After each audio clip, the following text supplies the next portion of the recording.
Un grato placer presentar al señor Luis Beiro, que ha sido un gran colaborador, en mi caso fuera aquí de la editorial, y siempre ha sido muy receptivo desde su oficina en el Listín Diario, así como en otros lugares donde ha trabajado. Entonces, bueno, yo quiero sobre todo presentar la revista antes de presentar a Beiro. Este es el último número que hemos sacado, que en cuanto a fecha está un poco atrasado. Y bueno, y versa sobre el fin del bloqueo cubano, que es la noticia que prácticamente empezamos este año y que de alguna manera se han dado como diferentes versiones y que bueno, que al partir de los artículos de Fernández Pequeño, de Pérez Gallo y de Camila Piñeiro Harnecker, hemos tratado como de dilucidar y de analizar. Y que bueno, que son visiones, ¿verdad?, particulares, pero que de alguna manera tratan de pronosticar qué va a pasar, qué va a suceder con este nuevo cambio, con este fin de ciclo, inicio de ciclo, que se vea como se quiera ver. Lo que sí presentamos fue como una especie como de amanecer, ¿verdad?, viéndolo del lado como optimista, positivo, y que sigue por aquí, por la parte de atrás. Y a mí me gusta mucho la portada. Yo quiero, generalmente lo que yo hago es que leo el énfasis al editorial, y me gustaría leerlo y posteriormente entonces presentar ya a Luis. Entonces, bueno, tras el anuncio el pasado 17 de diciembre de que el gobierno estadounidense restablecía relaciones diplomáticas con Cuba, se ha empezado a hablar sobre el fin de un bloqueo que data de más de 50 años. Se agilizará la economía tras el bloqueo y esto beneficiará a la sociedad cubana. Se trata de una estrategia geopolítica. ¿Qué pasará con los ideales propuestos por la Revolución Cubana ante esta apertura? Para indagar en la situación hemos reunido los artículos de 3 intelectuales cubanos.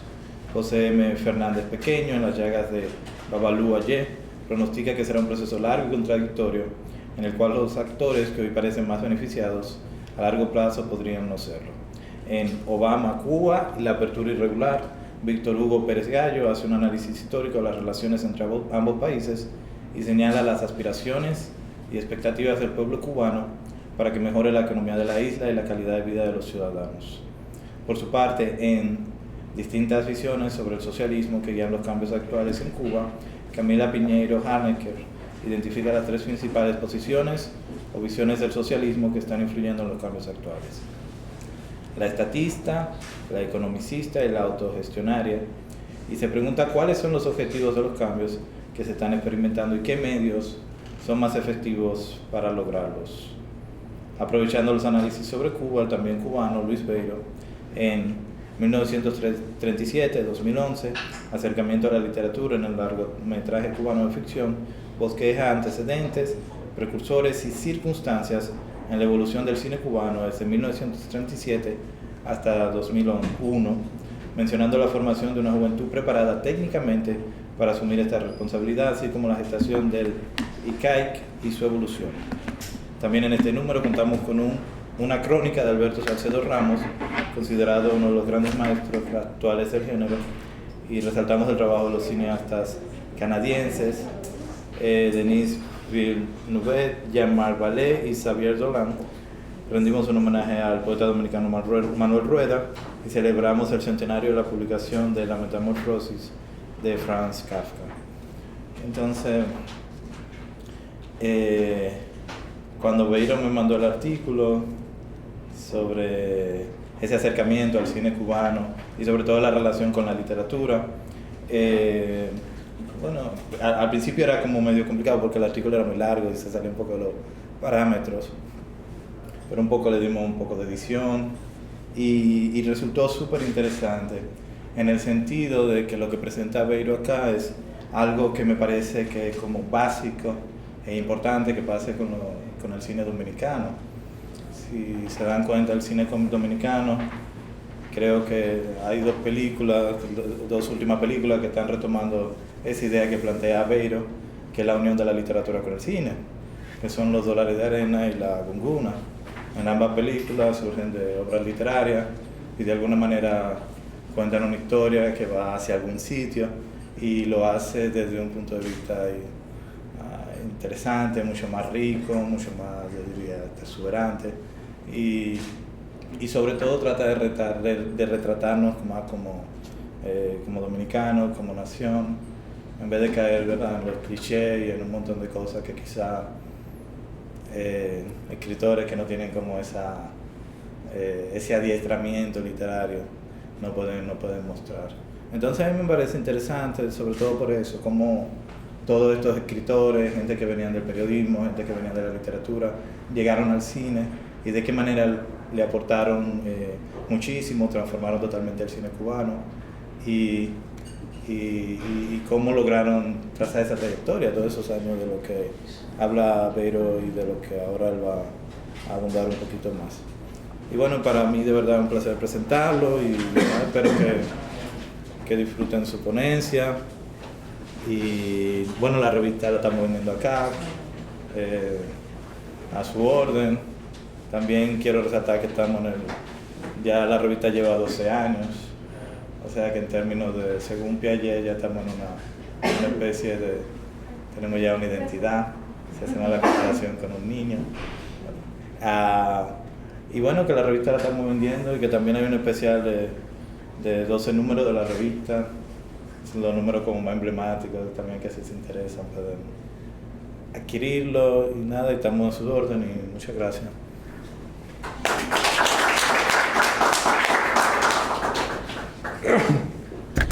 Bueno, estimados amigos, excúsenme la ronquera. Yo no voy a hablar del tema que está en la revista, porque ahí ustedes lo pueden leer, sería un poco redundar, sería, en fin, divagar, y yo quiero en 15 minutos tocar algunos aspectos colaterales a este tema para disfrutar de una cinta reciente de la cinematografía cubana, la película del director Gerardo Chijona, Esther en alguna parte, inspirada en la novela de Eliseo Alberto Lichi, el hijo del gran poeta cubano Eliseo Diego, que lamentablemente murió hace pocos años y que obtuvo el premio Alfaguara de novela con otra novela que quizás sea más conocida que esta, Caracol Beach. Pero bueno, ya vamos a hablar un poco del tema. Miren, yo primero hice ese trabajo del año 37 hasta el 2001.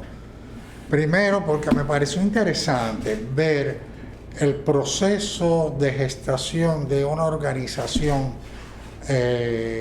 política en Cuba como el Partido Socialista Popular en la formación de una sección de cultura, una sección cultural, donde se agrupaban pintores, escritores, cineastas o aprendices de cineastas, ensayistas, musicólogos, intelectuales, figuras de todo tipo, que lógicamente hacían un trabajo cultural, netamente cultural, pero lo político venía porque simpatizaban con las ideas de esa organización.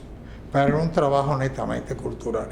Fue una temporada muy interesante, ya que se vio en ella que muchos pintores a veces comentaban obras literarias, a veces muchos musicólogos hablaban de películas, no de películas propiamente cubanas, sino de películas, y se formaba una interacción cultural muy interesante que contribuyó a que los cineastas en formación que estaban en ese periodo pues fueran ganando background para que después definieran su rumbo. Fue una experiencia muy interesante. Ahora, eso no quiere decir que esos hayan sido los orígenes de la cultura, o sea, del cine en la literatura cubana, o de la literatura cubana llegada al cine.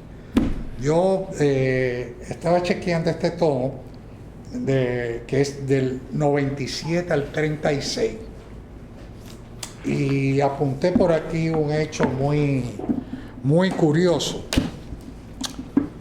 que quería compartir con ustedes de un descubrimiento que hace aquí Arturo Agramonte y Luciano Castillo, que son los autores de esta tamaña obra ensayística que ojalá todos los países pudieran contar con ella, la cronología del cine cubano desde su primera película hasta el año 58. Ellos aquí plantean que ya desde 1915 directores cubanos venían haciendo películas históricas basadas en los sucesos de la guerra de los 10 años. Algo que lógicamente viene, supongo yo, por una situación muy peculiar. Cuba, aunque Estados Unidos asumió indirectamente el control de la isla a partir de 1902, España, la migración española en Cuba era muy fuerte y la cultura cubana, lógicamente, el ámbito ese de las primeras décadas de la República estaba permeado, o sea, por la cultura española. Recuerden que por ahí yo lo menciono, el Ramón Peón es considerado el padre de la cinematografía cubana y era un emigrante español que viajaba de México a Cuba, en fin, escribía en este caso un poco de su literatura, pero bueno, escribía al fin y lo hacía. Y era un emigrante español. Pero este caso es muy interesante porque son obras inspiradas en la manigua cubana. El caso que yo le quiero comentar es una película realizada en 1917,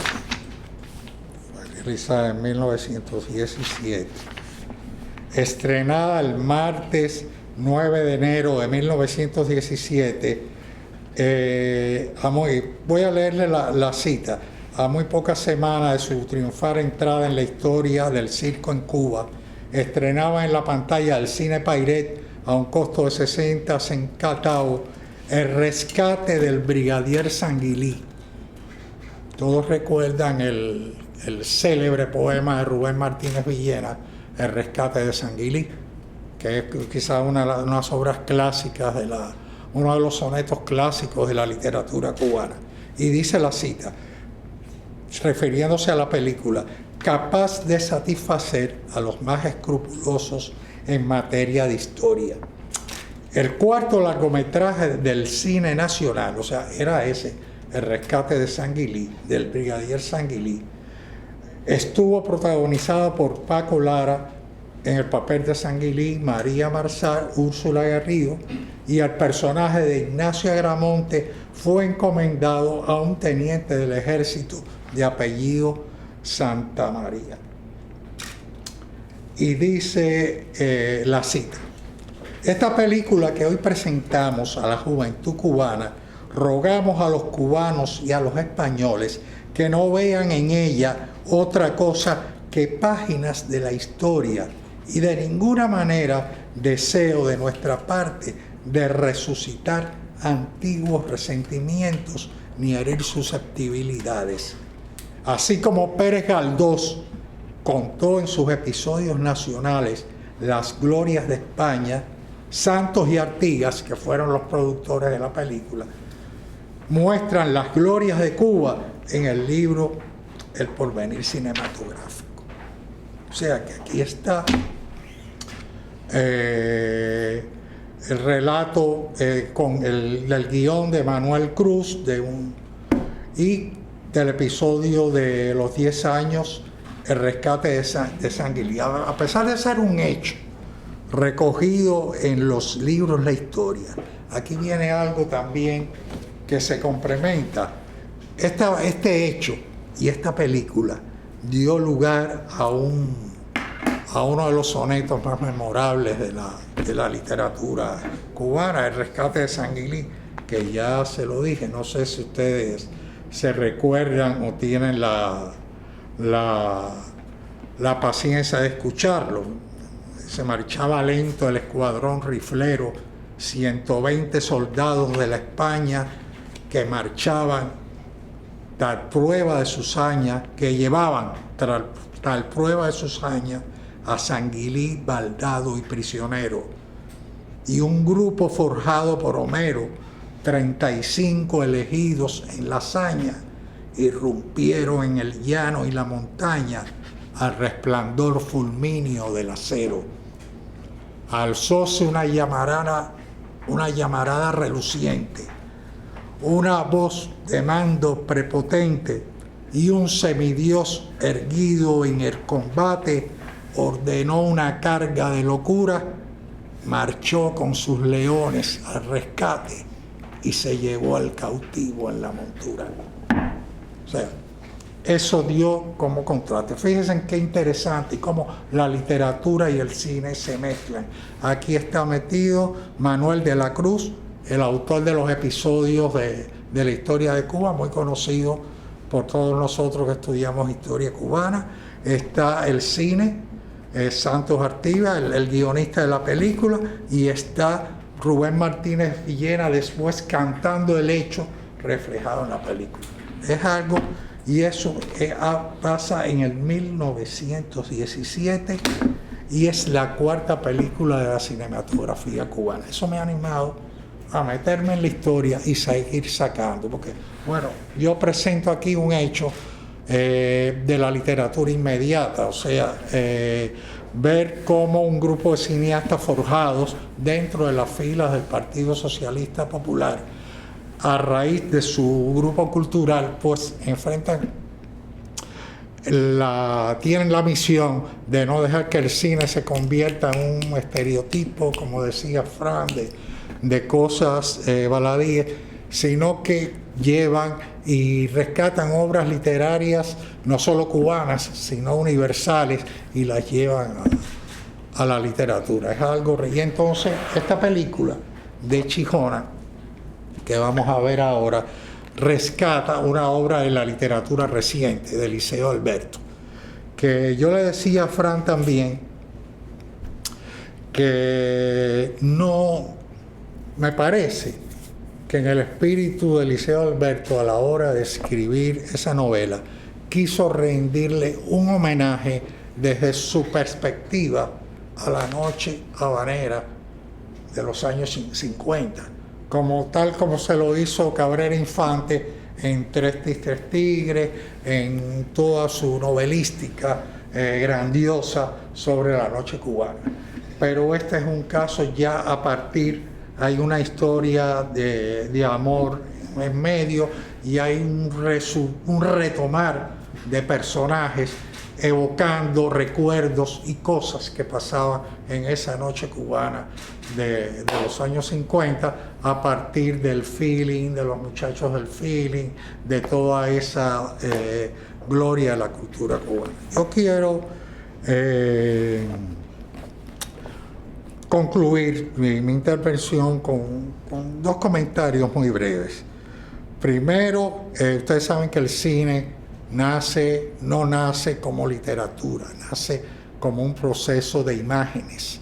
Es el arte de llevar las imágenes en movimiento a la pantalla, y se apoyaba en la palabra a los efectos de la explicación de determinada historia. Pero bueno, al cine silente pertenecen episodios y obras literarias de todos los tiempos, como Drácula, Frankenstein, esas versiones silentes que después se fueron modernizando con el paso del tiempo. Pero el cine, en la medida que avanzó, fue incorporando diversos elementos para enriquecer el discurso fílmico. Sigue siendo una manifestación cultural a partir de imágenes en movimiento, pero apoyadas ya en la literatura, en las artes visuales, en la danza, en la música, en cuanta manifestación cultural exista. Por eso quiero citar este artículo de Reinaldo González, publicado en el Cine Cubano, Si Ojo que no que dice, pedirle al cine que se atenga a la reposición de modelos creativos de otras artes sería reductivo. También lo sería el traslado literal de grandes momentos de la literatura convertidos en diálogos si no se ofreciera demasiado al pastiche. Riesgo pocas veces bordeado con éxito. O sea, una cosa es malo, pero lógicamente ustedes van a ver que no se trata de miméticamente copiar películas, que es lo que ha hecho en este caso el cine cubano, sino a partir del talento de sus creadores, a partir del estudio y de la formación profesional que ellos tienen y que ellos tenían, los que ya fallecieron, pues llegaron a la literatura no para copiar diálogo y traerlo en escenas iguales, sino para recrear con música, con baile, con alegoría, con ambientación, con mobiliario, con maquillaje, ese mundo que la literatura dio a partir de las palabras. Yo me he extendido un poquito, pero bueno, tomo fe, aunque la revista está dedicada, no he hablado ni voy a hablar de política, sino de cine, y sí seguiremos trabajando en esto, de verdad que sí.